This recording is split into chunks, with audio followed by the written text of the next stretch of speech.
Good morning, Little Masters, and welcome back to today's Tolkien Times. I'm the Man of the West, also from the Prancing Pony podcast. It's time to start wrapping up Series 8 of the TTT as we get Week 65 of today's Tolkien Times underway with one more Middle-earth Map Monday. Now, over the last 2 weeks, we've been looking at the land of Eregion. But the next place the company went was Moria. We're going to save the kingdom itself for another time. Instead, we're going to look at the Misty Mountains as a whole. We'll take a look at their origin, the geography of the range, and the role that they've played in Middle-earth history. Now, we should start at the very beginning. It's a very good place to start, as we say. And that would be Chapter 3 of the Silmarillion, of the coming of the elves and the captivity of Melkor. Now, there we read about the long march of the Eldar towards the west and how they'd basically stop whenever Oromë went off to do other things. Total slackers. Anyway, then we read this. And it came to pass, after many years of journeying in this manner, that the Eldar took their course through a forest, and they came to a great river, wider than any they had yet seen. And beyond it were mountains whose sharp horns seemed to pierce the realm of the stars. This river, it is said, was even the river which was after called Anduin the Great, and was ever the frontier of the westlands of Middle-earth. But the mountains were the Hithaeglir, the towers of mist upon the borders of Eriador. Yet they were taller and more terrible in those days, and were reared by Melkor to hinder the riding of Oromë. So there's your origin. Now, Hithaeglir is the Sindarin name for the Misty Mountains. It consists of two elements. The first element, Hith, means mist. And we see that in Nen Hithoil, Lake of Mist, and Hithlum, Land of Mist.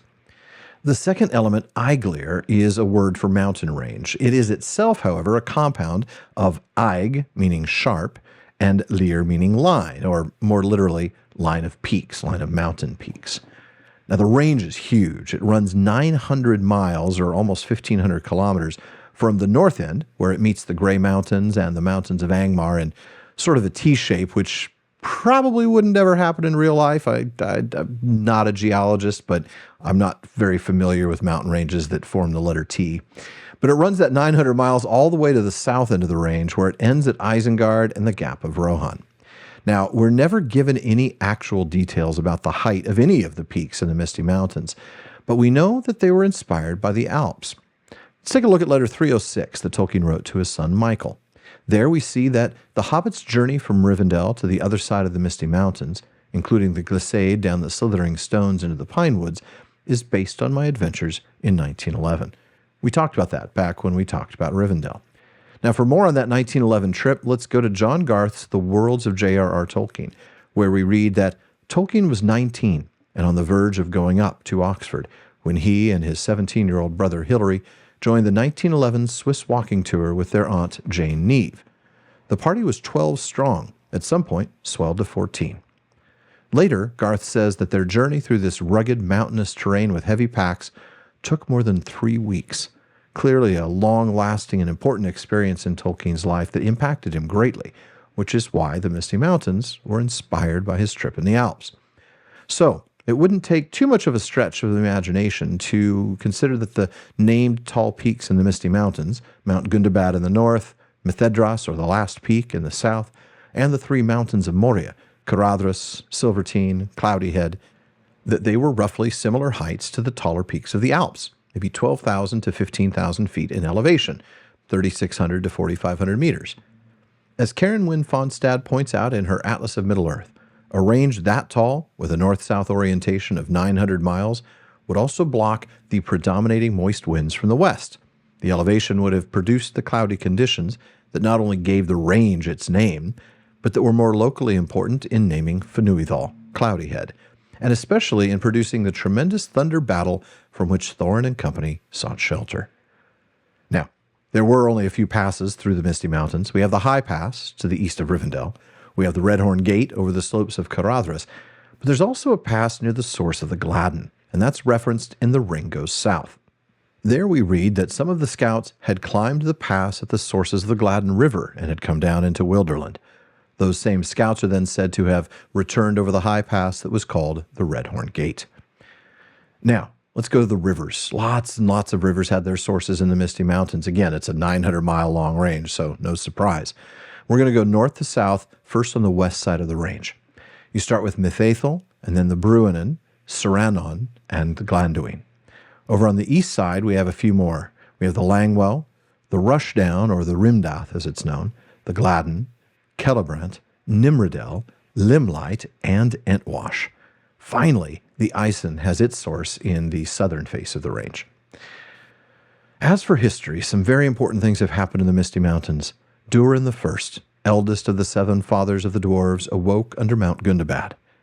The elves on the Great Journey were stopped by the Misty Mountains for a time.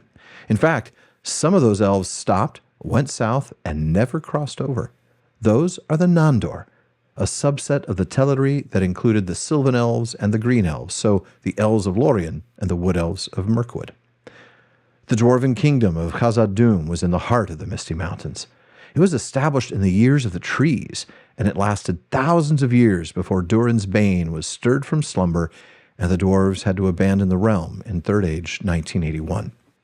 Now, of course, we also have the events in the Legendarium. Thorin and company passing over the Misty Mountains, and Bilbo finding the One Ring in Gollum's cave. The Fellowship traversing through the abandoned mines of Moria, where, in the end, Gandalf would sacrifice himself to take down the Balrog and enable Frodo to continue his quest. Now, folks, that wraps it up for Middle-earth Map Monday. But if you have a mailbag question that you'd like me to answer, or if you have ideas for more Middle-earth Map Mondays, please email them to barlaman@theprancingponypodcast.com. Be sure to let Barlaman know that it's for today's Tolkien Times, and I'll get to it as soon as possible.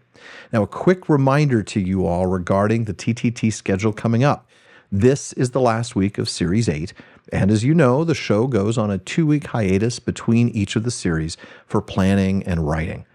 Now, we're coming into the month of December after this series ends, so the show is going to go into hiatus for those 2 weeks, December 2nd to 14th. But then I'm going to come back with a very special holiday week of episodes on the Letters from Father Christmas for the week of December 16th to the 21st. Then I'll take personal and family time off for the weeks of Christmas and New Year's, so Series 9 will begin on January 6th, 2025. Now, I say this every week, but it's true every day. I'm grateful for the support of my patrons, who make it possible for me to invest the time and resources into producing all of these episodes. So if you'd like to be a part of that, please visit patreon.com/TolkienTimes to find out how you can join the TTT Content Council, get a bonus episode every week, and more. Join me again tomorrow on today's Tolkien Times for Tolkien Tuesday as we learn more about the professor himself. If you're watching this on YouTube, please like and subscribe. Follow or subscribe in your podcast apps, leave reviews wherever possible, and follow @Tolkien Times on social media. Finally, as Faramir says, go with the goodwill of all good men.